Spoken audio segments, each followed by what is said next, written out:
우리 지향일사 모임 또 한국에서 방문해 주셨고요.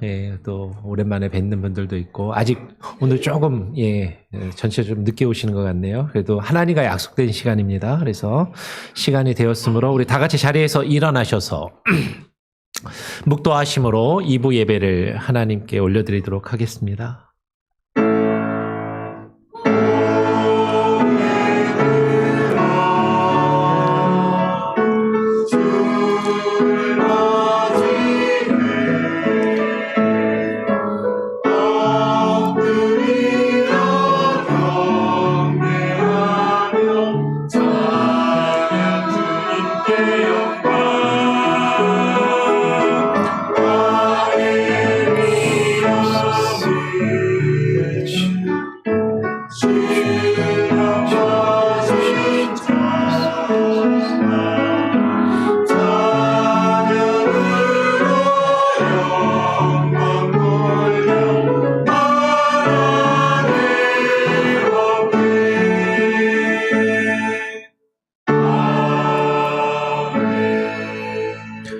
보혜사 곧 아버지께로부터 나오시는 진리의 성령이 오실 때에 그가 나를 증언하실 것이요 성령이 친히 우리의 영과 더불어 우리가 하나님의 자녀인 것을 증언하시나니.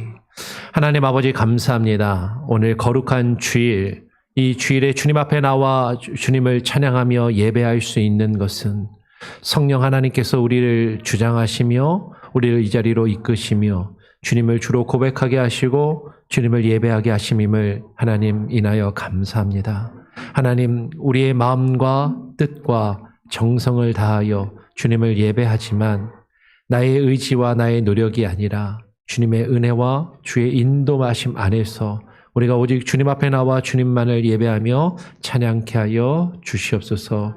오직 주님, 오늘 이 자리 가운데 좌정하시고 함께하여 주시며 우리의 마음이 나뉘어지지 아니하게 하시고 오직 바라보며 주님만 바라보며 주만 예배케 하여 주시옵소서. 감사와 찬양과 영광을 오직 주께 올려드리오며 우리 구주 예수 그리스도의 이름으로 기도합니다. 아멘. 우리 찬송가 191장을 함께 찬양하도록 하겠습니다. 찬송가 191장입니다.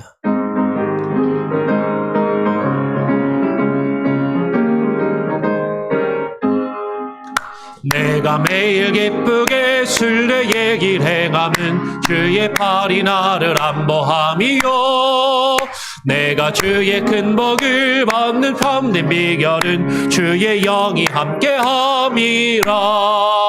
성령이 계시네 할렐루야 함께하시네. 좁은 길을 걸으며 밤낮 기뻐하는 것 주의 영이 함께함이라. 전에 죄에 빠져서 평안함이 없을 때 예수 십자가의 공로 힘입어 그 발 아래 엎드려 참된 평화 얻음은 주의 영이 함께함이라. 성령이 계시네 할렐루야 함께하시네. 좁은 길을 걸으며 밤낮 기뻐하는 것 주의 영이 함께함이라. 나와 동행하시고 모든 염려하시니 나는 숲의 새와 같이 기쁘다.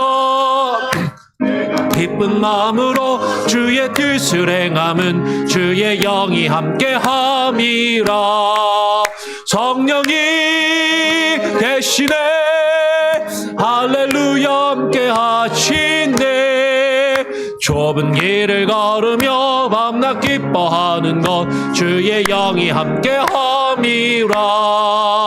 세상 모든 욕망과 나의 모든 정욕은 십자가에 이미 못을 박았네. 어두운 밤이 지나고 무거운 짐 벗으니 주의 영이 함께함이라.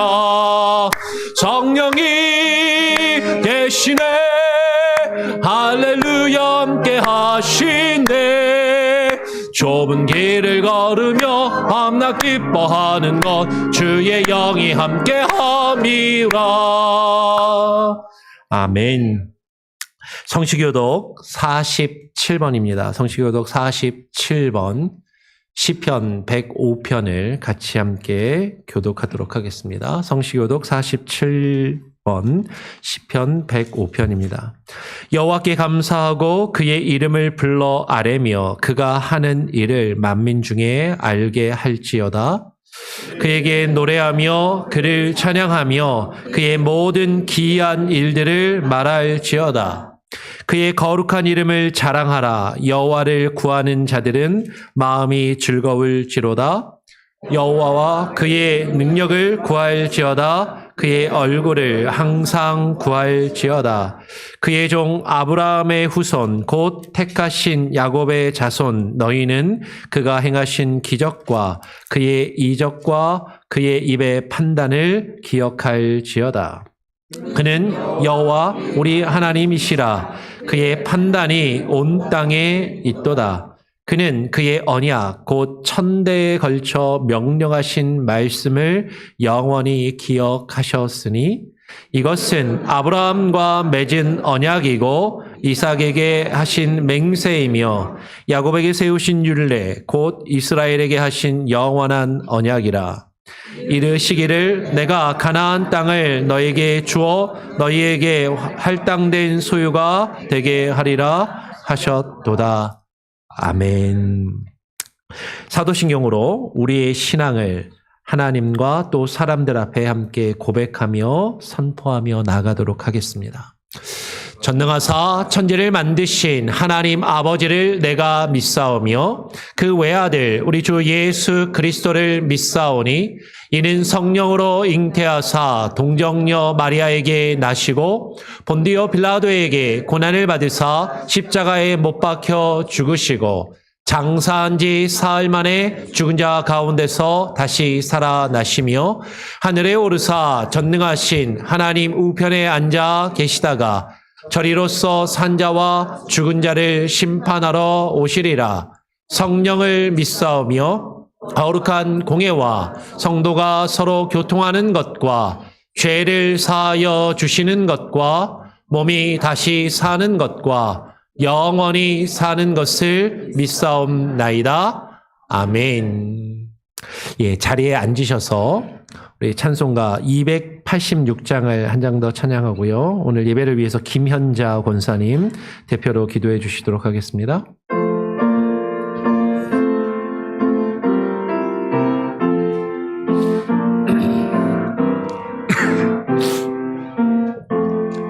주 예수님 내 맘에 오사 날 붙들어 주시고 내 마음에 새 힘을 주사 늘 기쁘게 하소서. 사랑의 주 사랑의 주 내 마음속에 찾아오사 내 모든 죄 사하시고 내 상한 맘 고치소서. 주 예수님 내 맘에 오사 내 소원 다하시고 내 무거운 짐 맡아주사 참 평안을 주소서.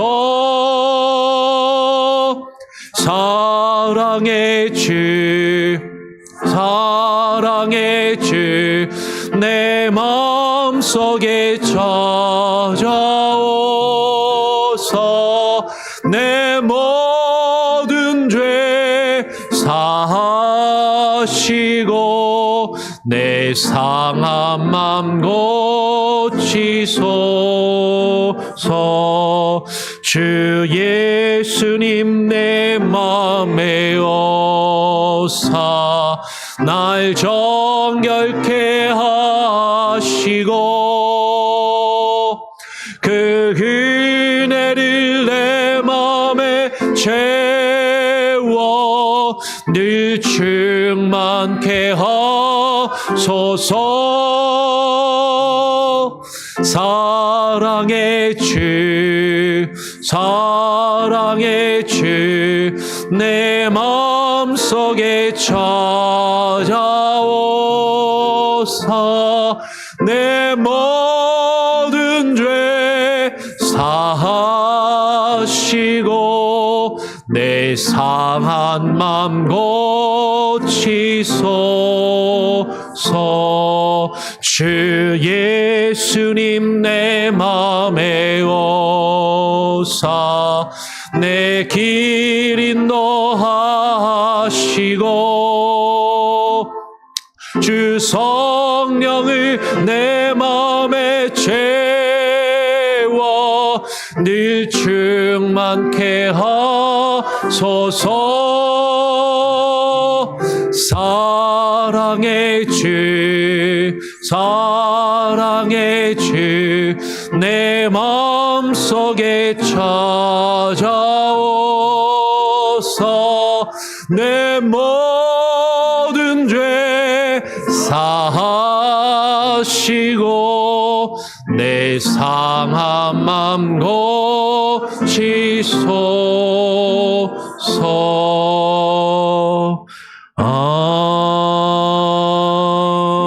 아멘. 예, 오늘 예배를 위해서 김현자 권사님 대표로 기도해 주시겠습니다.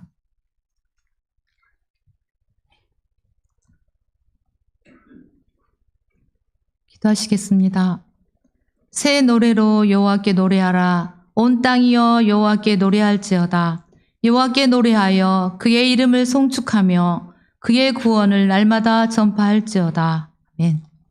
걸어가신 하나님 감사합니다. 한 주간도 주님의 날개 아래 보호하여 주시고 우리에게 예배의 초소를 주셔서 주님의 이름으로 한 자리에 모이게 하시고 영광과 진리로 예배를 드리게 하시니 감사합니다. 우리를 사랑하사 사랑하시는 독생자를 아낌없이 십자가 구속제물로 내어주셔서 우리를 죄와 사망에서 건져주시고 영원한 생명을 주신 그 귀하고 크신 사랑을 받은 우리, 복음의 시작이신 예수 그리스도를 믿고 찬양을 드립니다.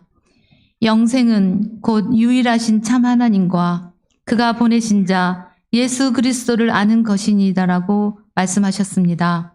그렇습니다. 성령님께서 함께 계셔서 날마다 말씀을 통하여 우리의 마음과 눈과 귀와 입이 영적으로 열려지게 하시고 우리의 영이 소송되어 하나님과 주 예수 그리스도를 알아가는 일에 힘쓰게 도와주옵소서. 하나님께서 거룩하시니 구별된 하나님의 자녀들도 거룩하게 살아가야 하는데 그러지 못했음을 고백합니다. 세상에서, 직장에서, 가정에서, 교회에서 힘든 상황과 환경에서 사소한 말 한마디나 차별 대우를 받거나 불이익을 당할 때 겉으로는 티를 안 내도 속으론 미워하고 상처를 받고 배려하기보다는 대접받으려 하려고 했음을 고백합니다. 주님, 부족한 저희들을 용서하여 주옵소서.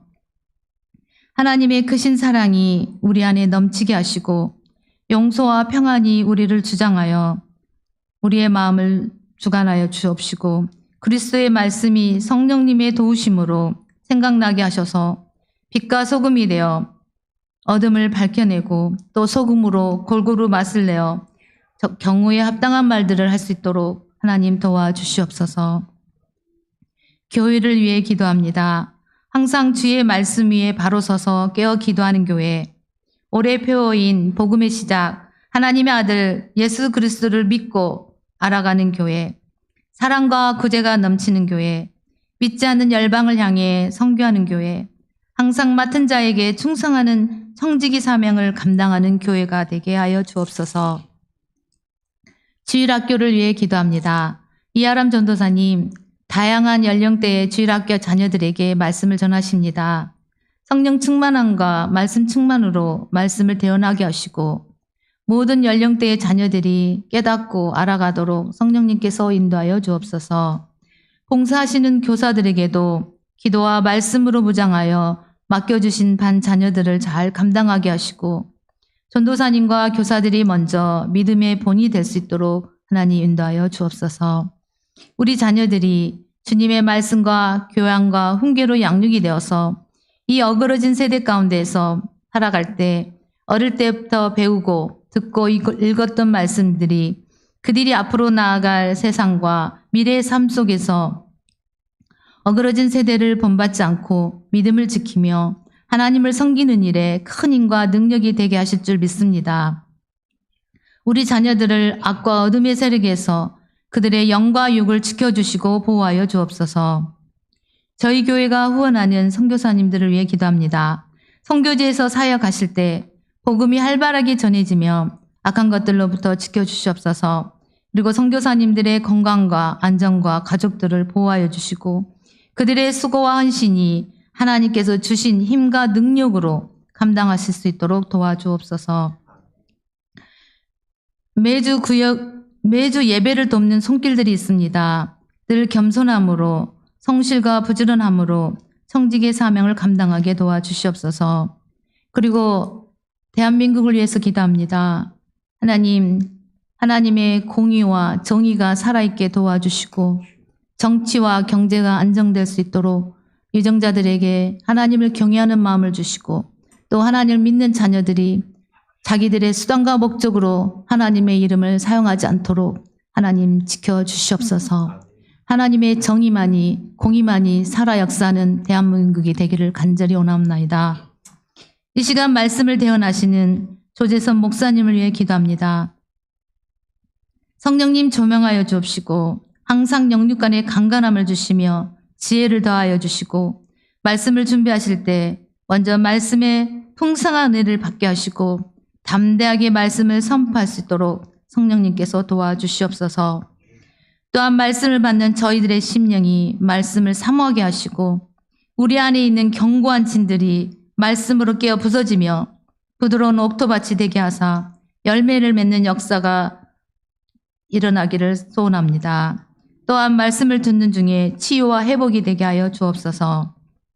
이 시간 예배를 처음과 끝을 주님께 맡깁니다. 악한 것들이 틈타지 못하도록 우리의 심령이 온전히 예배에 집중할 수 있도록 도와주시옵소서. 모든 찬양과 경배를 받으시기 합당하신 복음의 시작이신 우리 주 예수 그리스도의 이름으로 기도드립니다. 아멘.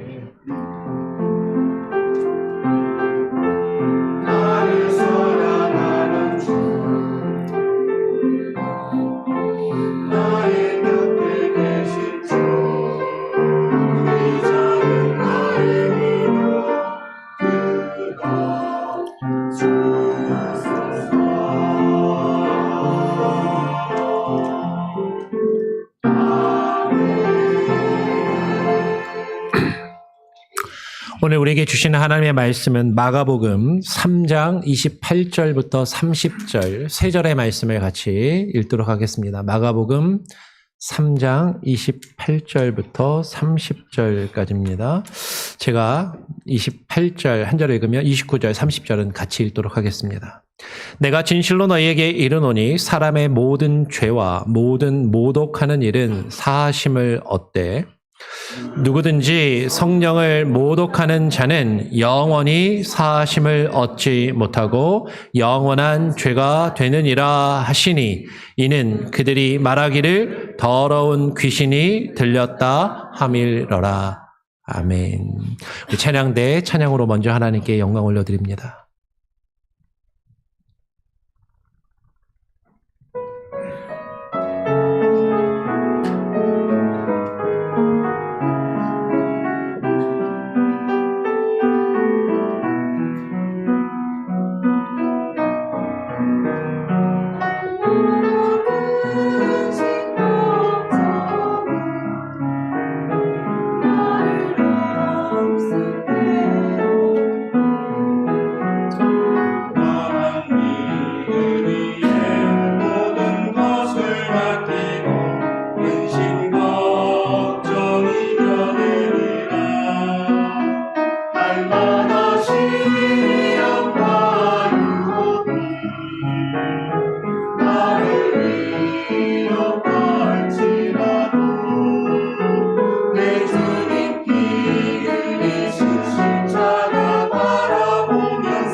할렐루야, 아멘. 하나님께 영광의 박수를 올려드립니다.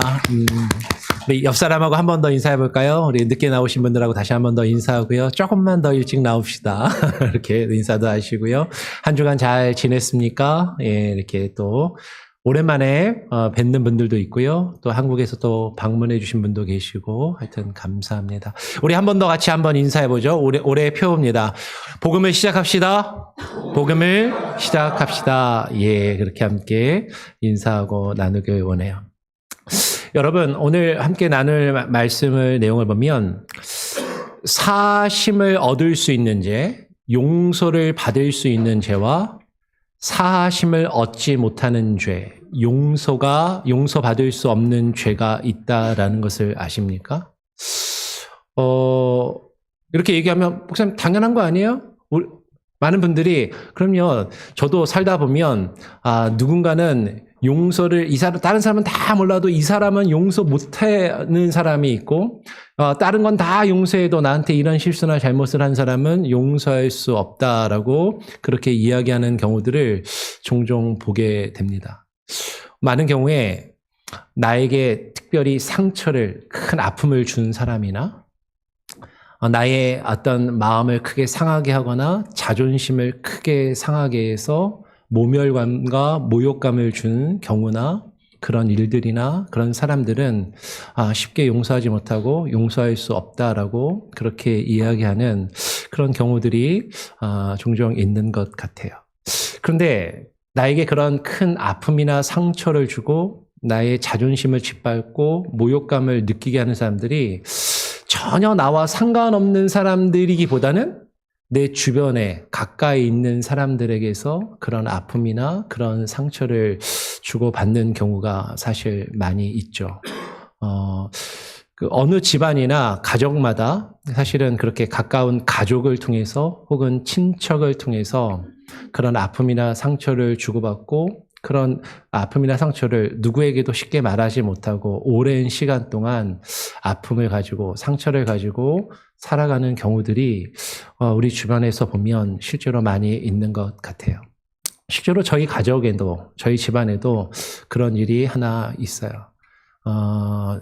사실 누구에게도 쉽게 말하지 못하던 그런 것인데 그냥 조심스럽게 이야기를 하면 이런 것이죠. 얼마 전에 저희 어머님이 돌아가셔서 제가 한국에 다녀왔습니다. 그죠? 다 기억을 하시는데 저희 어머니가 6남매세요. 밑으로 남동생이 4명이 있고 위로 오빠가 있고 그 위에 언니가 있었어요. 근데 큰 언니가 일찍 폐결핵으로 돌아가셨습니다. 결혼을 하고 자식을 셋을 낳고 일찍 돌아가셨는데 아들 2하고 딸 1를 놓고 일찍 돌아가셨어요. 그러니까 그 조카들이 다 어릴 때 언니가 돌아가셔서 죽어서 저희 어머니가 그 조카들에 대한 마음이 애틋하시고 조카들을 이렇게 돌보시고 챙기시려고 저희 가정이 이렇게 여유로운 그런 집안이나 형편은 아니었지만 어떻게든 이렇게 잘 돌보고 챙기려고 하셨던 것을 제가 기억을 합니다. 저희도 힘들게 살다가 집 없이 이리저리 전세를 살면서 매년마다 제가 워낙 극성이었기 때문에 2년을 못 버티고 1년마다 매번 이사를 다녀야 했고 그렇게 집 없이 이렇게 저렇게 떠놀다가 제가 초등학교 6학년 때 처음으로 조그만 집을 하나 장만을 하게 됐습니다. 그런데 이제 집을 살 때 어디다 사실까 어머니가 고민하셨는데 지금 생각해 보니까 그 이모부와 결혼을 못 하시고 이모부하고 그 조카 셋이 살고 있던 동네가 중곡동이었는데 중곡동에다가 조그만 집을 사고 그 위층에는 저희가 살고 아래층에는 그 이모부하고 조카들이 살 수 있게끔 그렇게 해주셨어요. 물론 뭐 저희도 형편이 넉넉하진 않으니까 전세를 드렸는데 좀 싸게 전세를 드렸던 것 같아요. 그러면서 같이 살면서 같이 음식도 챙겨주고 이렇게 때마다 이렇게 챙기시려고 그렇게 하셨었죠. 근데 그 이모부는 그 공사장에서 막노동을 하시고 어렵게 힘들게 사셨기 때문에 경제력이 좀 약하시고 집도 잘 장만을 못 하셨는데 그렇게 그 집에서 제가 초등학교 6학년 때 집을 사고 대학교 졸업할 때까지 그 집에 살았습니다. 근데 이제 집을 저희가 약간 이제 큰 집으로 조금 옮길 기회가 있었는데 집을 옮기면서 그 집을 다른 사람한테 팔기보다는 조금 싸게 팔더라도 이모부에게 집을 팔아야 되겠다. 집을 이제 이모부가 집 없이 또 지내는 게 쉽지 않으니까 집을 가질 수 있게 해드려야 되겠다 하고 집을 이제 이렇게 팔게 됐는데 집을 계약하고 팔고 난 다음에 바로 IMF가 터진 거예요. IMF가 터지니까 공사 현장에서 하루하루 벌어서 일하시던 분인데 모든 그 당시에 뭐 공사업체나 뭐 건설회사들 다 부도나고 일자리들은 다 없어지고 이제 경제력이 확 없어지니까 이분이 이제 집을 딱 계약을 하고 사야 되는데 이게 큰 부담으로 다가온 거죠. 그러니까 이분이 노동판에서 일하시던 분이고 험하신 분이니까 하루는 술을 잔뜩 먹고 취해가지고 식칼을 들고 와서 저희 어머니를 죽이려고 이렇게 막 휘둘러는 그런 일이 있었습니다. 근데 어머니의 입장에서는 너무나도 크게 그때 놀라고 상처를 받은 거죠. 그리고 나서는 이제 그 집에서 우리는 이사를 나오고 연을 끊고 안 지내서 그게 한 20여 년이라는 시간이 지낸 것 같아요. 저도 그때 어머니가 얼마나 힘들어하고 아파하시고 상처를 받으신 것을 잘 알고 그 이후로는 길에서 봐도 아는 체도 하지 않고 상종도 하지 않고 그렇게 지냈었습니다. 마음 한편에서는 내가 믿는 사람인데 목사가 되었는데도 그 마음이 가시지가 않더라고요. 근데 어머니가 돌아가셔서 이번에 장례를 치르러 갔더니 몇 해 전에 그 이모부는 돌아가셨고 그 조카 3명이 있는데 어머니가 돌아가시기 좀 전에 몇 달 전에 조카들 불러서 같이 밥도 사주고 이렇게 이야기하면서 이렇게 좀 풀어주시고 그러셨던 그런 일이 있었다라는 이야기를 들었습니다. 그러면서 그 조카들은 저희 사촌 형들 누나는 어머니가 그 전까지 자기들이 어렸을 때는 그렇게 잘 챙겨주고 했는데 왜 자기들한테 그렇게 인연을 딱 끊고 지냈는지 사실 잘 기억을 못 하더라고요. 상처를 받은 사람은 기억을 하는데 상처를 준 사람이나 그 주변 사람들은 사실 잘 모르는 거죠. 그래서 어머니가 어떤 마음이었는지를 그 장례식장에 찾아온 그 사촌형 누나들에게 나누고 또 같이 그 마음을 푸는 그런 기회가 있었어요. 그랬더니 이제 또 그 사촌 누나는 누구보다도 많이 울면서 어머니를 또 보내드리는 그런 일이 있었죠. 어머니의 죽음 앞에서 20여 년간 연을 끊고 지내던 그런 또 사촌 형제하고 화해를 하고 대화를 하고 또 안부를 묻게 되는 그런 일들이 있었습니다. 어쩌면 우리 주변에 사실 그런 일들이 사실 있어요. 깊은 상처를 내게 준 누군가와 그런 일들을 그 사람을 용서하지 못하고 마음에 꼭 담아두고 있는 그런 일들이 있는 것이죠. 가족뿐만 아니라 교회 안에서도 마찬가지인 것 같아요. 교회 안에서도 신앙생활하면서 나에게 깊은 상처를 주고 나의 자존심을 짓밟은 누군가는 원수를 대하듯이 몇 년간 수년간 말도 섞지 않고 함께하지 않는 그런 일들이 있는 것 같다라는 것이죠. 그러면서 우리는 정하는 거죠. 이 사람은 용서할 수 있는 사람, 이 사람은 용서할 수 없는 사람. 이런 잘못은 내가 용서할 수 있는 죄, 이런 잘못은 내가 용서할 수 없는 죄라고 그렇게 스스로 판단하며 그렇게 정죄할 때가 있는 것 같아요. 근데 오늘 우리가 읽은 말씀을 보니까 모든 죄와 모독하는 일은 우리의 기준에서 어떠한 잘못이라 할지라도 모든 죄와 모독하는 일은 사하심을 받되 우리가 어떠한 모멸감을 당하고 어떤 모욕을 당한다 할지라도 그것은 다 사하심을 얻지만 성령을 모독하는 자는 사하심을 용서하심을 얻지 못한다라는 그런 내용의 말씀이 있습니다. 하나님께서도 용서하시는 죄가 있고 용서하시지 않는 죄가 있다라고 지금 말하고 있다라는 것이죠. 그렇다면 하나님께서 용서하시지 않는 그 사하심을 얻지 못하는 성령을 모독하는 자, 예전 성경에는 성령을 회방한다라고 표현해놨거든요. 번역해놨거든요. 성령을 회방하는 자는 누구이고 그 성령을 회방하는 성령을 모독하는 죄는 무엇인가 하는 것이에요. 그러면 하나님이 용서하시지 않는 죄가 어떤 죄일까요?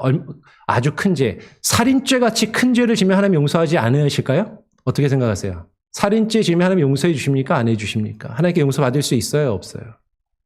네? 용서받아요. 하나님께서 살인자도 아니면은 간음죄를 짓거나 음란한 죄를 지은 사람은 하나님이 용서해 주실까요? 용서해 주시지 않을까요? 창녀도 주님께서 용서해 주셨는데 용서를 받는다라는 거죠. 그러면 이 하나님께 용서받지 못할 죄는 무엇인가? 이것이 무엇인지 우리는 다시 한번 깊이 생각해보고 그것을 성경 전체의 문맥에서 바르게 이해하고 함께 생각하며 고민하는 그런 시간을 갖기를 원합니다. 그러니까 전체 맥락을 봐야 되는데 일단은 오늘 우리가 살펴보고 있는 마가복음 3장의 문맥 안에서 한번 살펴보죠. 우리가 28절부터 읽었는데 22절의 말씀을 보면 이렇게 이야기를 합니다. 22절에 보면 예루살렘에서 내려온 서기관들은 그가 바알세불에 집혔다 하며 또 귀신의 왕을 힘입어 귀신을 쫓아낸다 하니라고 하면서 예수님을 비난해요. 앞에 무슨 내용이 있냐면 예수님이 귀신 들린 사람을 치유하십니다. 귀신 들린 사람에게서 귀신을 쫓아내시고 병든 자를 고치는 놀라운 능력이 나타나니까 예루살렘에서 내려온 서기관들이 예수님께서 이 귀신을 쫓아내는 것은 귀신의 왕인 바알세불을 힘입어서 귀신을 쫓아내는 것이라고 예수님을 비난하며 예수님을 정죄하고 예수님을 반대하더라라는 것이에요. 그러니까 예수님께서 지금 자신을 향해서 그들이 이렇게 비난하는 것을 들으시고 오늘 우리가 읽은 성령을 모독하는 죄에 대해서 말씀을 하시더라라는 거죠. 우리가 읽었던 마지막 30절 말씀을 보니까 분명히 이렇게 이야기합니다. 예수님이 성령을 모독하는 죄에 대해서 말씀하신 이는 그들이 말하기를 예수께서 더러운 귀신이 들렸다라고 말하였기 때문이다라는 것이죠. 그러니까 이 마가복음 3장의 이 짧은 문맥 안에서만 살펴보면 예수님이 귀신을 쫓아내셨는데 귀신을 쫓아내는 것을 사람들이 비난하고 정죄하니까 성령 회방과 모독에 대해서 예수님이 말씀하시는구나. 그래서 이 말씀을 어떻게 이해하는 사람들이 있냐면 이것은 성령의 능력이나 성령의 은사나 성령의 체험을 부인하는 것을 가리켜서 성령 회방죄, 성령 모독죄라고 여기면서 말하고 해석하는 경우들이 있더라라는 것이죠. 보통 이렇게 성령의 은사나 능력이나 어떤 나타나는 것들을 인정하지 않고 부인하는 것을 성령 회방죄라고 보통 이야기하는 데가 순복음 계열의 교회나 오순절 계통의 교회들이 이렇게 이야기하는 경우가 많이 있습니다. 그래서 이렇게 생각하는 거죠. 귀신을 쫓아내는 것을 예수님이 귀신이 쫓아내는 것을 인정하지 않고 그것을 반대하는 게 성령 회방죄니까 성령의 은사나 능력이 나타나는 것을 회방하거나 반대하면 안 된다. 그래서 이렇게들 보통 방언 기도를 하는데 방언 못하게 하면 그거 성령 회방죄다. 니네 장로교 방언 기도 인정하지 않고 방언 기도 못하게 하면 그거 성령 회방죄야 라고 그렇게 이야기하는 경우들이 있더라라는 것이죠. 귀신을 쫓아내거나 예언 기도를 하거나 어떤 성령의 특별한 능력이나 체험이 나타날 때 그것을 인정하고 하지 않고 그것을 부인하면 그것이 성령 회방죄이고 그것은 하나님께 용서함을 받지 못한다라고 그렇게 이야기하는 경우들이 있더라라는 것이죠. 물론 성령이 임하시면요, 방언을 할 수도 있습니다. 성령이 임하시면 병자를 고칠 수도 있고 병이 나을 수도 있고 귀신을 쫓아내거나 놀라운 능력이나 체험들을 실제로 할 수도 있어요. 그런데 성경을 잘 읽어보면 이 마가복음의 짧은 문맥뿐만 아니라 이 마가복음도 성경 전체의 문맥 안에서 제대로 파악을 하고 읽게 되면 지금 성령 회방죄라는 것은 단순히 예수님께서 귀신을 쫓아내는 놀라운 능력을 행하셨는데 그 귀신을 쫓아내는 놀라운 능력이나 체험을 부정하거나 반대하는 것, 그것을 이야기하기보다는 그 일을 통해서 예수님께서 자신을 드러내시고 예수님을 믿을 수 있도록 성령께서 역사하시는데 예수님을 믿지 않고 예수님을 부정하는 것을 말한다라는 것을 우리는 발견할 수가 있습니다. 그것을 오늘 같이 한번 정리해보고 살펴보기를 원해요. 오늘 우리가 살펴본 28절에 보니까 예수님께서 이렇게 말씀하십니다. 내가 진실로 너희에게 이르노니 사람의 모든 죄와 모든 모독하는 일은 사심을 얻대라고 이야기를 해요. 아까 처음에도 제가 도입부에 이야기했던 것처럼 우리는요, 많은 사람들은 내가 가지고 있는 윤리적인 기준이나 도덕적인 기준이나 가치에 의해서 나의 지식이나 경험에 의해서 우리는 큰 죄와 작은 죄를 나누려고 하는 그런 성향이 있어요. 일단 내가 가지고 있는 기준에서 이거는 절대로 하면 안 되는 죄지. 이 정도는 괜찮을 거야. 이 정도는 하나님이 용서해 주실 거고 이런 죄는 큰 죄라서 용서받지 못할 죄일 거야 라고 그렇게 생각하는 경우가 있죠. 나에게 큰 상처를 준 것뿐만 아니라 내가 가지고 있는 기준에서 내가 습관적으로 반복적으로 하는 작은 죄들은 하나님께서 용서해 주시는 그런 죄일 수 있지만 나는 평상시에 짓지 않는, 나는 잘 짓지 않는 아주 이상한 사람들이나 짓는 아주 죄를 많이 짓는 흉악한 죄인들이나 짓는 그런 죄는 하나님이 용서하시지 않는 큰 죄라고 판단하며 그렇게 죄의 경중을 우리가 스스로 나누려 할 때가 있는 것 같다라는 것이죠. 실제로 제가 시카고에서 부목사를 있을 때, 시카고에서 사역할 때 시카고 지역의 교회들이 문제가 있었어요. 실제로 이제 저희 교단에 PCUSA 교단의 교회인데 동성애 이슈가 그때 한참 있으면서 교회가 갈라지게 됐습니다. 겉으로 드러나는 이슈는 사실은 동성애 문제이긴 했는데 속으로 그 교회 속으로 들어가 보면 그 이슈를 놓고 담임 목사를 쫓아낼 거냐 안 쫓아낼 거냐 이걸로 교회가 갈라진 거예요. 그러면서 동성애에 반대하시는 분들이 결국에는 교회를 나오게 됩니다. 그리고 그 중에 많은 분들이 제가 사역하던 교회로 오셨어요. 근데 그분들이 그 교회에서 그 동성애 문제를 놓고 심하게 갈등하고 다투다가 교회를 나와서 교회를 옮겨왔으니까 이분들하고 같이 대화를 하거나 성경 공부를 할 때 하시는 얘기가 무슨 얘기를 하냐면 동성애를 혐오하면서 동성애는 절대로 용서받지 못할 죄라고. 동성애와 같이 큰 죄는 하나님께 용서받지 못할 죄이고 동성애와 같은 죄는 바로 그게 성령을 회방하는 죄다라고 그렇게 이야기를 하시더라고요. 동성애는 하나님께 용서받을 수 있을까요? 없을까요? 동성애를 오늘날 한국에 지금 교회에서 동성애 이슈가 상당히 크거든요. 동성애의 죄는 하나님께 용서받을 수 있을까 없을까? 그러면 우리의 기준에서 보면 그건 너무나도 혐오스럽고 큰 죄이고 받아들일 수 없고 인정할 수 없는 죄일 테인데 하나님은 그것을 용서하실까 안 하실까? 일단은요. 하나님 앞에서 모든 죄는 동일한 죄입니다.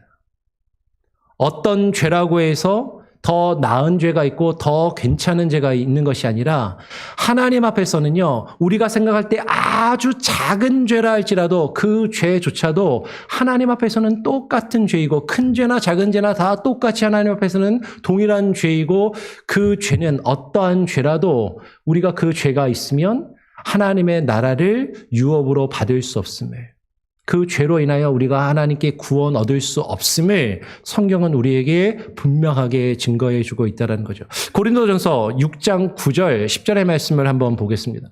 고린도전서 6장 9절에 10절에 보면 사도 바울이 이렇게 이야기를 해요. 불의한 자가 하나님의 나라를 유업으로 받지 못할 줄을 알지 못하느냐 미혹을 받지 말라라고 이야기를 합니다. 불의한 죄인은 하나님의 나라를 유업으로 받을 수 없다. 우리 쉬운 편으로 이야기하면 하나님 나라에 들어가지 못하고 구원을 얻지 못한다라고 이야기를 하는 거죠. 그런데 우리는 아까도 이야기한 것처럼 우리가 생각하는 기준에서 죄의 크고 작음을 구별했을 때 내가 짓는 사소한 이런 작은 죄들은 하나님께 용서받을 수 있고 이거는 내가 구원받는데 전혀 지장이 없지만 동성애나 어떤 이런 큰 흉악하고 혐오스러운 죄를 짓는 것은 하나님께 절대로 용서받을 수 없을 거야 라고 우리는 나의 기준을 가지고 죄를 판단하고 평가하고 나누지만 오늘 사도 바울은 미혹을 받지 말라. 헷갈리지 마라. 유혹받지 말라. 라고 이야기를 하면서 하나님의 나라를 유업으로 받지 못할 그 불의한 자가 누구인지 하나하나 열거합니다. 뭐라고 열거하죠? 음행하는 자나 우상 숭배하는 자나 간음하는 자나 탐색하는 자나 남색하는 자나 도적이나 탐욕을 부리는 자나 술 취하는 자나 모욕하는 자나 속여서 빼앗는 자들은 하나님의 나라를 유업으로 받지 못하리라 라고 말씀하시는 거예요. 아, 음행, 성적인 죄는 하나님이 되게 싫어하시는구나. 이거 성적인 범죄하면은 구원 못 받나 보다. 우상숭배, 그래 우상숭배 당연히 구원받지 못하지. 간음, 음행이나 비슷한 거야. 탐색이나 남색하는 자, 이게 오늘날로 표현하면 뭐죠? 동성애에 해당되는 거거든. 그렇지, 그래. 이 동성애자들 하나님의 나라를 유업으로 받지 못하지. 이거 구원받지 못할 사람들이야. 그런데 여기까지는 그래도 괜찮은 것 같은데 뒤에 도적이나 도둑질하는 거, 나는 뭐 남의 거 살짝 작은 거는 뭐 이렇게 가져왔어도 큰 도둑은 아니니까. 근데 탐욕을 부리는 자나 욕심을 부리는 것, 술 취하는 자나 모욕하는 자나 속여 빼앗는 자. 여러분 지금 모욕하는 자라고 지금 지금 개역 개정 성경을 번역해 놨는데 예전 성경은 뭐라고 번역해 놨는지 아세요? 후욕하는 자라고 해 놨습니다. 후욕하는 자. 후욕하는 게 뭐죠? 뒤에서 남 욕하는 자. 요새 말로 하면 뒷담화하는 사람. 뒷담화 까는 이런 그런 표현이라고 그러죠. 뒤에서 남 욕하는 사람. 그런 사람은 하나님의 나라를 유업으로 받지 못하리니. 여러분 욕심 없는 분 계세요? 우리는 다 욕심 있잖아요. 사소하게 먹는 욕심도 있고요. 이 세상에서 돈 욕심 있는 사람 있습니까? 자식들 잘 되는 거 바라지 않는 사람이 있어요? 좀 더 좋은 환경에서 잘 살고 편안하게 살기를 바라는 그런 욕심 없는 사람이 있습니까? 뒤에서 남 이야기 여러분 안 하세요? 여러분 저도 저희 집에 가서 저희 아내랑 뒤에서 남 얘기 많이 해요. 그러면 저도 이제 하나님 나라의 유업으로 하나님 나라의 유업으로 받지 못하는 그런 죄를 짓는 거 아니겠어요? 여러분 이 기준대로 하면요 하나님 나라에 다 들어가지 못한다라는 거죠. 그러면 이제 우리는 고민하게 돼. 하나님 앞에서는 일단은 이 사도 바울의 이야기를 보면 우리가 행하는 여러 가지 우리가 경험하는 수많은 죄들이 있으면 그 죄를 이거는 큰 죄, 이거는 작은 죄, 이거는 나도 늘 범하는 사소한 죄. 그런데 이것은 나는 짓지 않는 나 같은 사람은 짓지 않는 저 흉악하고 아주 나쁜 사람들이나 짓는 혐오스럽고 흉악한 죄로 그렇게 구별하고 나누지만 하나님 앞에서는 다 동일한 죄라는 것이죠. 하나님 앞에서는 다 똑같은 죄라는 거예요. 그런 죄가 있다면 그런 죄를 행하는 자는 하나님의 나라를 유업으로 받지 못하느니라. 이렇게 얘기하면 이제 여러분 마음속에 목사님, 그러면 누가 하나님 나라를 유업으로 받을 수 있나요? 누가 구원받을 수 있나요? 누가 하나님 나라에 들어갈 수 있나요? 목사님도 뒤에서 남 얘기한다면서요. 목사님도 못 들어가겠네요. 하나님 앞에 그 죄를 가지고 우리는 결코 하나님의 나라를 유업으로 받지 못할 사람들이라는 것이죠. 그런데 우리가 이런 죄가 있으면 어떠한 죄든지 우리가 생각할 때 그것이 큰 죄이든지 작은 죄이든지 하나님 앞에서는 다 동일한 죄이고 그 죄가 있다면 어떠한 죄라도 하나님의 나라를 유업으로 받을 수 없지만 근데 이와 같은 죄는 우리 주 예수 그리스도의 이름과 성령 안에서 사하심을 받을 수 있다라고 지금 고린도전서 6장 9절 10절을 읽었는데 바로 뒤에 11절에서는 이렇게 이야기를 합니다. 우리 바로 뒤에 11절을 한 목소리로 같이 한번 읽어보죠. 시작. 너희 중에 이와 같은 자들이 있더니 주 예수 그리스도의 이름과 우리 하나님의 성령 안에서 씻음과 거룩함과 의롭다 하심을 받았느니라. 여러분, 우리 중에도 이와 같은 자들이 있다라는 거예요. 저는요, 동성애 같은 거, 그런 혐오스러운 죄 안 지어요. 뭐, 음란한 죄 저 그런 거 안 짓습니다. 근데 여러분, 욕심 부리잖아요. 뒤에서 남 얘기 하잖아요. 근데 우리 중에도 이와 같은 죄가 분명히 있다라는 것이죠. 교회 안에도요, 우리가 다 깨끗한 것처럼 겉으로는 그렇게 보일지 몰라도 우리 안에 다 더러운 죄악과 악한 모습들을 가지고 다 살아가고 있다라는 것이죠. 우리 안에 이와 같은 죄와 이와 같은 죄를 범하는 자들이 분명히 다 있어요. 그런데 그러한 죄가 있지만 주 예수 그리스도의 이름과 우리 하나님의 성령 안에서, 예수 그리스도의 이름과 성령 안에서, 예수 그리스도를 믿는 믿음과 그 성령의 역사하심으로 씻음과 거룩함과 의롭다 하심을 어떻게 했다? 받았느니라. 그러면 예수 그리스도와 성령으로 이 모든 죄를 우리는 씻음을 받았고 거룩하게 여기심을 받았고 하나님께 의롭다 하심을, 의롭다 여김을 이미 받은 자들이 되었다라는 것이죠.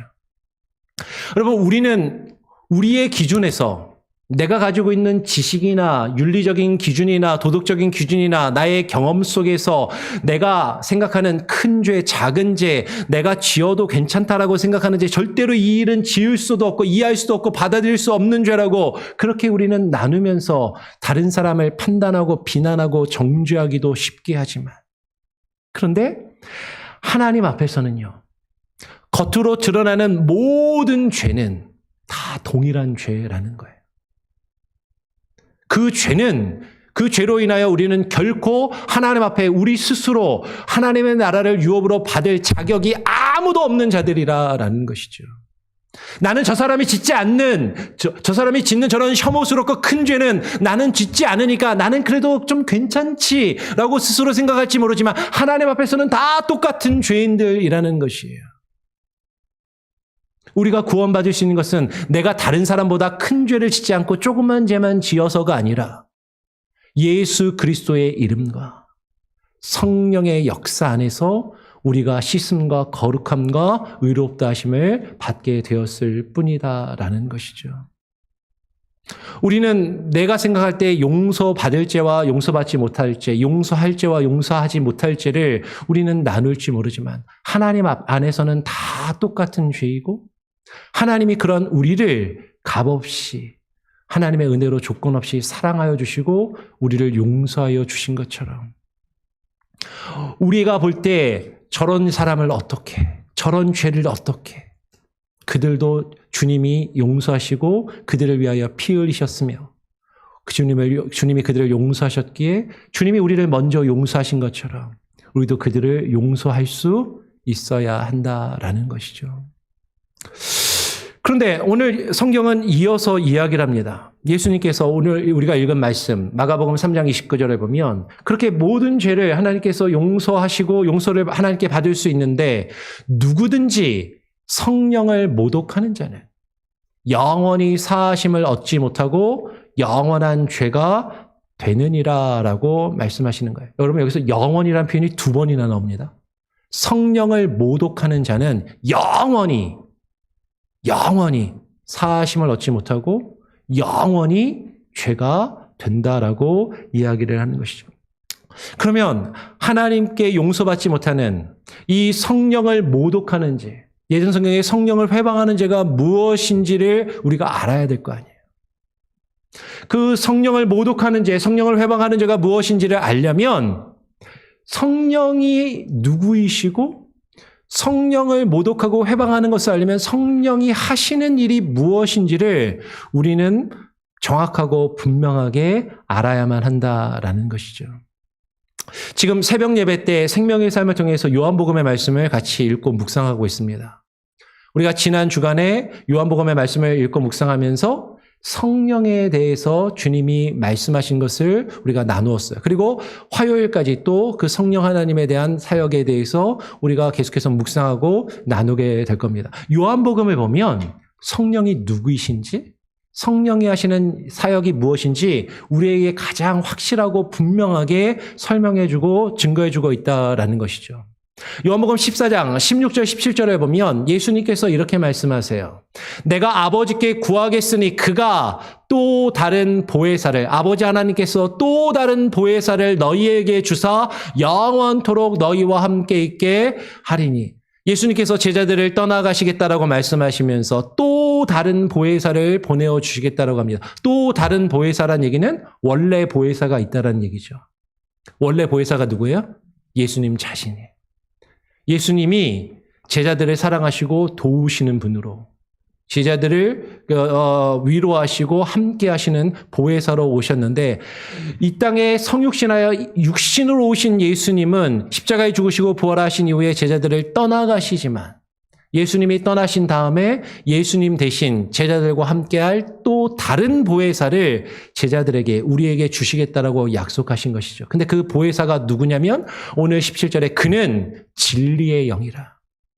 세상은 능히 그를 받지 못하나니 이는 그를 보지도 못하고 알지도 못함이라. 그러나 너희는 그를 아나니 그는 너희와 함께 거하시며 너희 속에 계시겠음이라 라고 이야기해요. 여러분, 이 보혜사는 하나님의 영 성령을 이야기합니다. 이 성령은 진리의 영이에요. 근데 이 진리의 영이 우리에게 진리를 깨닫게 하시고 알게 하시는 영이다라는 것이죠. 하나님이 택하신 자들, 하나님을 믿는 자들은 그것을 알고, 그를 알고, 그가 그 믿음의 사람들과 함께 하지만 세상은, 주님을 알지 못하고, 주님을 믿지 않는 세상은 그를, 성령을 받지 못한다. 왜냐하면 그를, 성령을 보지도 못하고 성령을 알지도 못하기 때문이다라고 말씀하시는 것이죠. 요한복음 14장에서 조금 더 16절, 17절에서 조금 더 뒤로 넘어가면 26절에 다시 한번 이렇게 말씀하세요.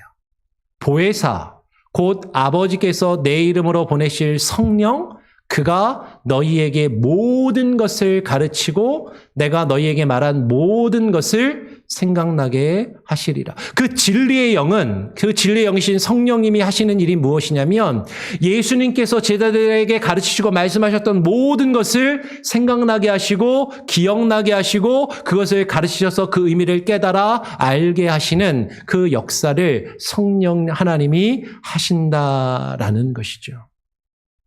그리고 우리가 화요일에 생명의 삶을 통해서 나눌 말씀인데 조금 더 건너뛰어서 15장 26절에도 이렇게 이야기합니다. 내가 아버지께로부터 너희에게 보낼 보혜사, 곧 아버지께로부터 나오시는 진리의 성령이, 그 진리의 성령이 오실 때에 그 성령, 그가 나를, 예수 그리스도를 증언하시고 예수 그리스도가 누구이신지 우리에게 깨달아 알게 하시고 예수님을 믿을 수 있게 하신다라는 거예요.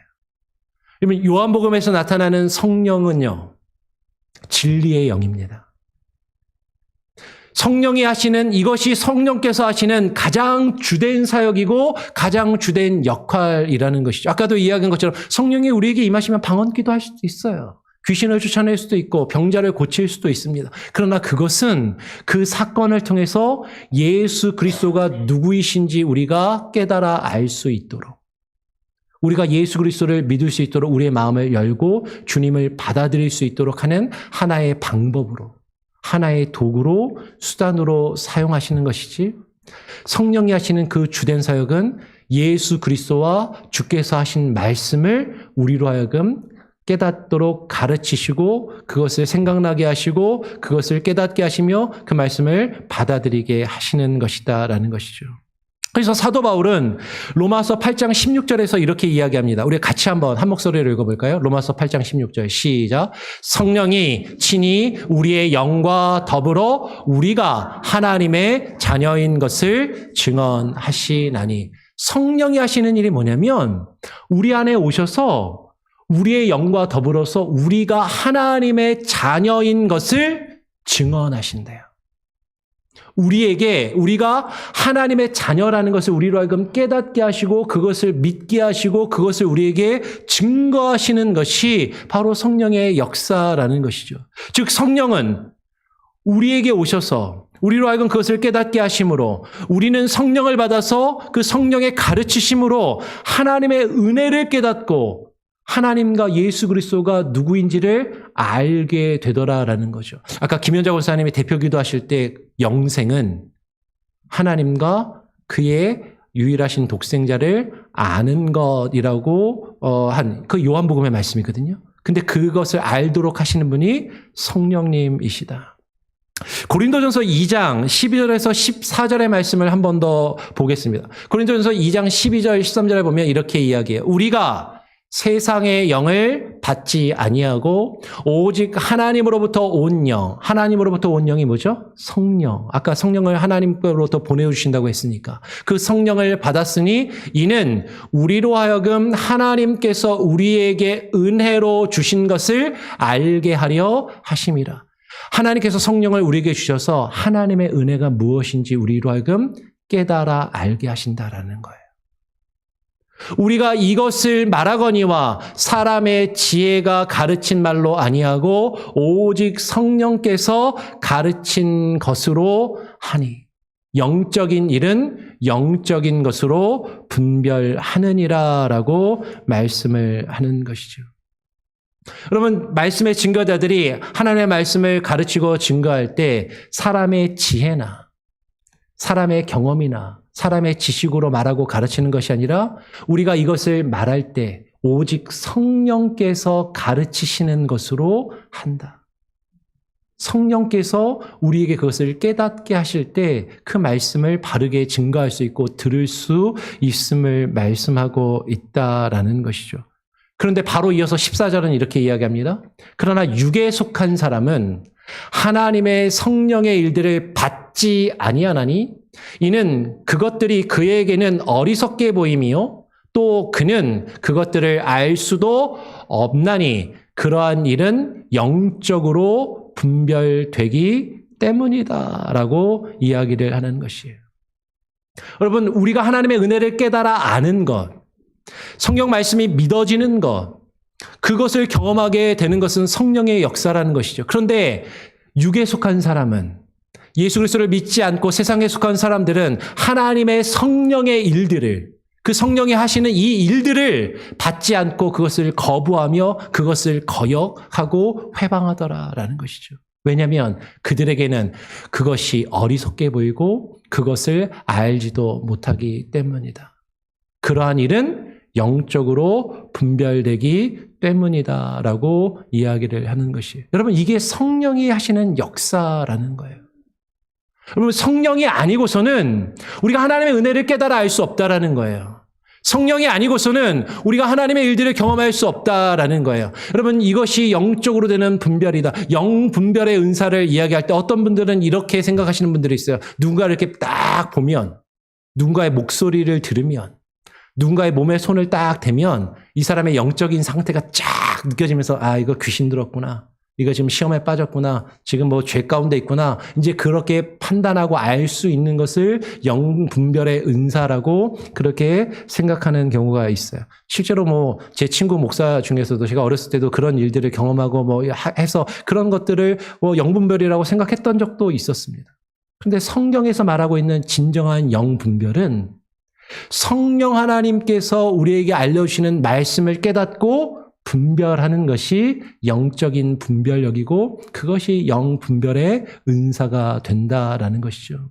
말씀을 듣고 깨달아 아는 것. 그것이 진정한 영분별이고 그 말씀을 통해서 하나님의 뜻이 무엇인지를 분별하는 것이 바로 진정한 영적인 분별의 은사이다라는 것이에요. 즉 우리는 성령을 통해서 예수 그리스도가 누구인지를 깨달아 알고 그분을 주라고 고백할 수 있다라는 것이죠. 우리 한번 마지막으로 고린도전서 12장 3절의 말씀은 다 같이 한번 읽어보기를 원합니다. 함께 읽어볼까요? 시작.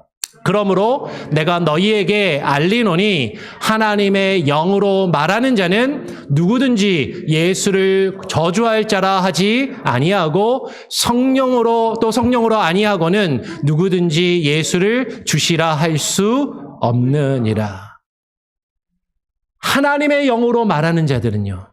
하나님의 영으로 말하는 자들은 누구든지 예수를 부인하거나 저주하지 않는다라는 것이에요. 또 성령으로 아니하고는 누구든지 예수를 구주로 깨닫고 고백할 수 없다라고 말씀하고 있는 것이죠. 여러분, 이게 성령을 우리가 받았다라는 증거예요. 여러분, 어떤 이들은 아까도 얘기한 것처럼 방언 기도해야 성령 받았다고, 어떤 특별한 체험이나 어떤 능력을 경험해야 성령을 받았다라고 말하는 사람들도 있지만 성경이 우리에게 증거하는 성령의 역사는 단순히 그런 것이 아니라 우리 안에 성령이 오셔서 우리로 하여금 주의 말씀을 깨닫게 하시고 그 말씀을 통하여 예수 그리스도가 누구인지 깨닫고 고백하며 하나님의 은혜를 알아 예수를 주로 고백할 수 있다라는 것이죠. 여러분, 예수가 여러분의 주인 되심을 믿으시고 고백하십니까? 그렇다면 성령 받은 거예요. 저 방언기도 못하는데요. 그거랑 상관없어요. 내가 방언기도를 하건 못하건 귀신을 쫓아내건 못 쫓아내건 놀라운 은혜나 경험을 어떤 신비한 것을 체험했건 못했건 그것이 성령의 주된 사역이 아니라 우리 안에 오셔서 우리로 하여금 하나님의 말씀을 들었을 때 그 말씀을 깨닫게 하시고 그 말씀이 믿어지게 하고 그 말씀을 통해서 예수 그리스도가 누구인지를 발견하며 예수가 나의 주인 되심을 인정하고 고백할 수 있는 것이 오직 성령을 아니하고서는 그 일이 이루어질 수 없다라는 것이죠. 근데 내가 예수 그리스도를 주인으로 인정하고 고백할 수 있다면 우리 안에 누가 임한 거예요? 이미? 성령이 임한 거예요. 성령을 받은 거예요. 성령을 받아서 우리가 주님을 믿고 고백할 수 있다라는 것이죠. 여러분, 이러한 성령의 역사를 부인하고 거부하는 자들, 다르게 이야기하면 예수가 주인 되심을 믿지 않고 인정하지 않는 자들. 그것이 결국 성령의 역사를 부인하고 거부하는 자들은 예수를 주로 믿고 고백할 수 없다라는 것이에요. 결국에 성령을 모독하는 자, 성령이 우리 안에 이러한 역사와 이러한 일들을 이루시는데 그 성령의 역사와 일을 회방하는 자는 이러한 성령의 역사를 우리 안에 오셔서 주의 말씀을 깨닫게 하시는 그 성령의 역사를 부인하고 예수 그리스도를 구주로 인정하지 않고 받아들이지 않고 믿지 않는 자들이라는 것이죠. 즉 성령의 역사를 부인하며 예수 그리스도를 믿지 않고 거부하는 자들은 무엇을 얻을 수 없다? 죄 사함을 얻을 수 없다라는 거죠. 여러분, 예수님을 안 믿으면 구원 못 받는 거예요. 예수 그리스도를 주로 인정하며 고백하지 않으면 구원받지 못하고 죄 사함을 얻지 못한다라고 지금 이야기하고 있는 것이죠. 여러분, 여기서 근데 중요한 것이 있습니다. 예수를 주라 한다라는 건 입술로만 주여 주여 하는 게 아니에요. 우리 안에 성령이 내주하셔서 우리 안에서 주께서 하나님의 말씀을 듣고 그 말씀을 깨닫게 하시며 그 말씀 가운데 하나님의 뜻을 깨달아 이제는 내 삶이 더 이상 나의 것이 아니라 내 삶의 주인 되시는 분이 주님이심을 예수 그리스도가 되심을 깨닫고 인정함으로 그분, 나의 주인 되시는 분의 뜻에 순종하여 나아가는 것. 이것이 성령의 역사인 것이죠. 그런데 거꾸로 입으로는 주여 주여 하면서 나는 하나님 믿는다 하면서도 내 안에 성령이 그러한 역사를 이루어 가시는데 여전히 주님이 나의 삶의 주인 되시지 않고 내 삶의 인생의 주인의 자리에 내가 앉아서 내가 주인 노릇하고자 하고 하나님과 하나님의 말씀을 내가 원하는 것을 이루어가는 수단과 도구로 사용하려고 한다면 그것은 성령을 회방하는 것입니다. 그런 것은 참으로 주님이 나의 주인 되심을 깨닫고 인정하며 고백하지 않는 진정한 믿음이 없다면 그러한 죄는 결코 하나님 앞에 용서함을 받을 수 없다라는 것이죠. 우리는요, 이 세상을 살아가면서 우리가 생각할 때 큰 죄, 우리가 생각할 때 너무나도 혐오스러운 죄, 그것을 큰 죄라고 생각하는지 모르지만 성경을 잘 읽어보면 성경이 우리 이야기할 때 그런 겉으로 드러나는 우리의 행위의 죄들은요, 저급한 수준의 낮은 단계의 죄예요. 더 높은 단계의 죄는 우리가 하나님을 믿는 척하면서 하나님의 이름을 거들먹거리고 들먹이면서 하나님의 이름을 내가 원하는 것을 이루는 수단과 도구로 사용하며 하나님이 예수 그리스도가 나의 주인 되심을 온전히 깨닫고 인정하며 그 주인의 뜻에 굴복하지 않는 그 거짓된 믿음. 그것을 하나님은 더 큰 죄라고 성경을 통해서 우리에게 말씀하고 계신다라는 것이죠. 그러한 성령의 역사, 그 성령의 일하심을 회방하고 모독하면 그 죄는 하나님이 용서하시지 않습니다. 다르게 이야기하면 여러분 우리 안에 역사하시는 성령의 역사를 여러분 믿음과 겸손한 마음으로 온유한 마음으로 받아들이고 순종하며 그 성령의 역사에 반응할 수 있는 저와 여러분이 다 되시기를 간절히 바라고 소원하고 축원합니다. 아멘. 우리 같이 함께 찬양하고 기도하죠. 찬송가 391장입니다. 찬송가 391장 오 놀라운 구세주 함께 찬양하고 우리 드린 예물을 하나님께 봉헌하는 시간을 갖겠습니다. 391장입니다. 오 놀라운 구세주 예수.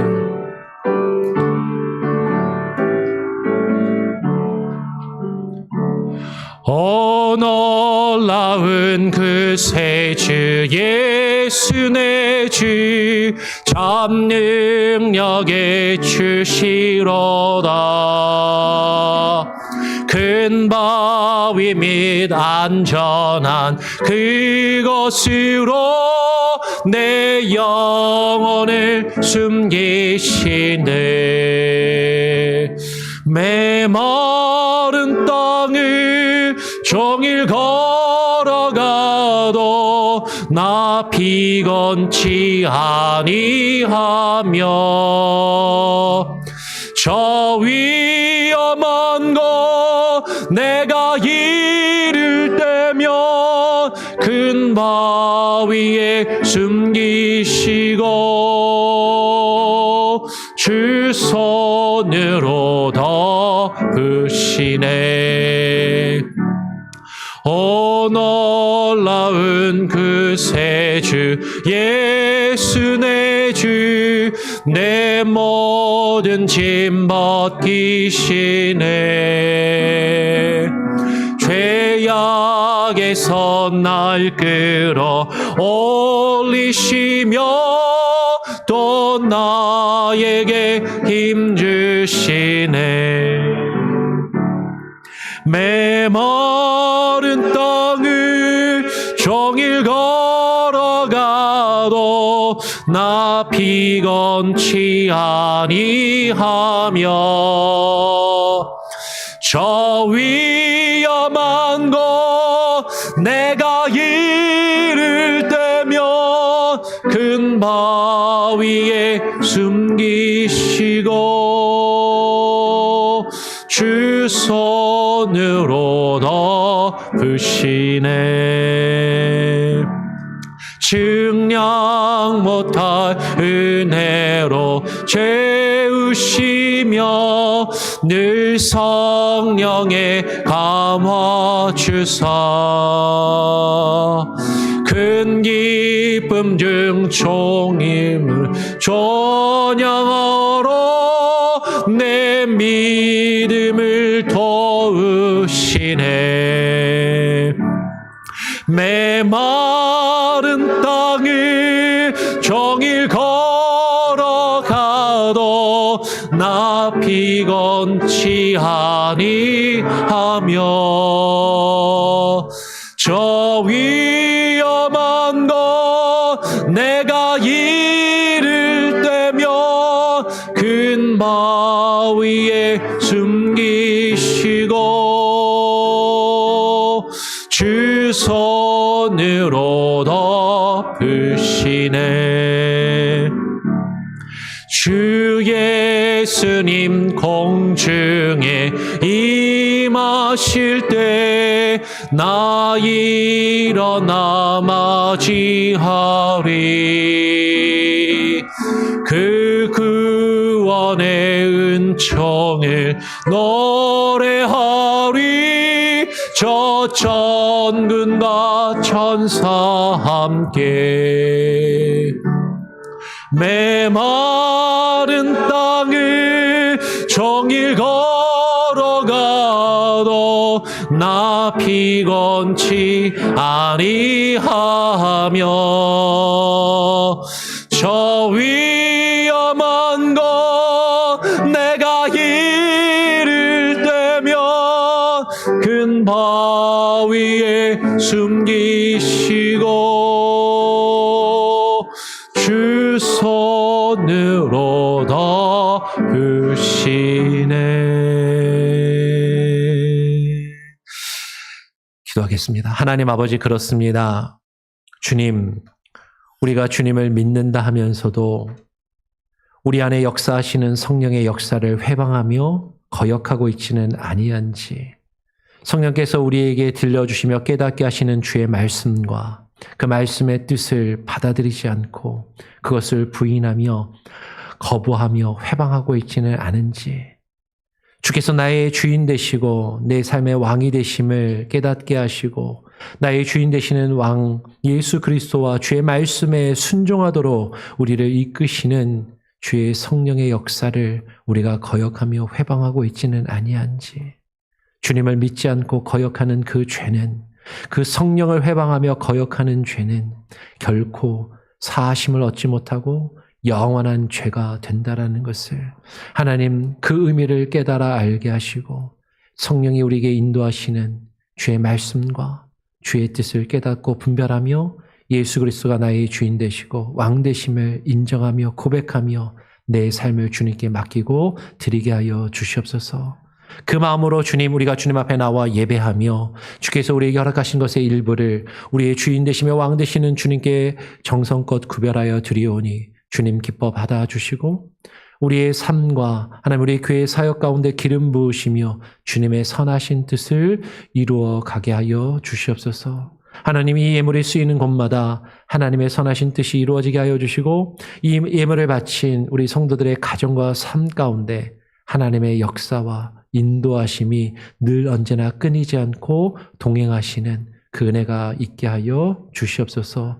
삶을 살아가며 때로는 어렵고 힘든 일을 겪을 때마다 주께서 채우시고 공급하시는 그 은혜들을 경험케 하시고 주께서 그 놀라운 일들을 우리로 경험케 하실 때 주께서 살아계심을 알게 하시고 그것을 고백하며 주님의 자녀들로 구원받은 주의 백성으로 주와 함께 동행하며 주의 길을 걸어가게 하여 주시옵소서.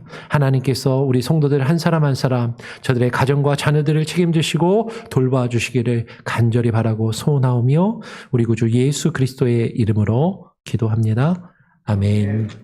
예, 교회 소식을 전해드립니다. 주보와 스크린을 참고하시고요. 마태복음 25장 운동 여러분 계속해서 기억해서 힘써주시고 새벽 예배와 수요 성경 공부도 여러분 좀 많이 함께 참여해 주시길 바랍니다. 바라기는 일주일에 한 번은 그래도 새벽 예배에 참석하자. 한 달에 한 번이라도 수요 성경 공부 한번 참석해보자. 그렇게 좀 마음을 먹으시고 같이 함께 참여해 주시기를 부탁을 드리겠습니다. 여선교회 화요기도회가 지금 시작해서 이루어지고 있습니다. 그리고 화요기도회 이후에 생명의 삶 큐티 나눔 모임을 갖습니다. 3월 생명의 삶 큐티가 뒤에 준비되어 있는데 신청하신 분들은 이름을 확인하시고 꼭 가져가시고요. 내일 모레 말고요. 2월 말고 3월 되어서 다음 주 화요일부터는 생명의 삶 큐티 모임을 이하람 전사님 인도로 다시 시작하게 됩니다. 기억해 주시고 또 인도하는 이하람 전사님을 위해서도 기도해 주시기를 부탁을 드립니다. 오늘 예배를 마치고 교사 간담회가 당회와 교사 간담회가 있습니다. 여러분 기억해 주시고요. 또 위해서 기도해 주시고요.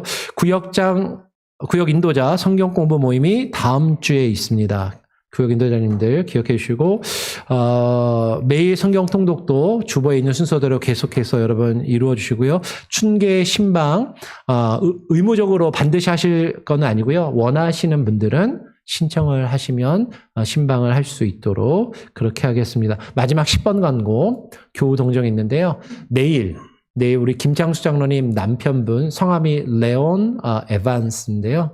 우리 김창수 장로님 남편분이 오른쪽 어깨 수술을 하시게 됩니다. 그래서 어깨에 이렇게 석회가 많이 끼고 그래서 움직이시지를 못하고 통증이 심하신 것 같아요. 그래서 의사를 통해서 수술이 잘 되고 회복될 수 있도록 잭슨 병원에서 내일 오전에 수술을 하니까요. 여러분 기억해 주시고 같이 또 기도해 주시기를 부탁을 드리겠습니다. 혹시 다른 광고 내용이나 제가 빠뜨린 내용 함께 나눠야 될 내용 혹시 있은가요? 없으시면 우리 다 같이 자리에서 일어나셔서 우리 마지막 찬양 함께 찬양하고요. 제가 축도함으로 오늘 예배를 마치도록 하겠습니다. 복음 들고 산을 넘는 자들의 발길.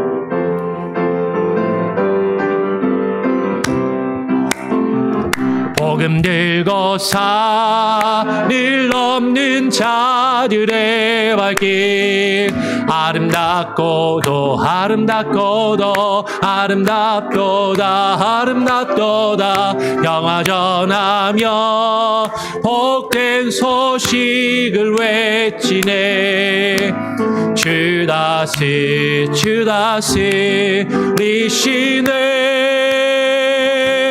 주다스 리시네 주다스 리시네 주다스 리시네 주다스 리시네 주다스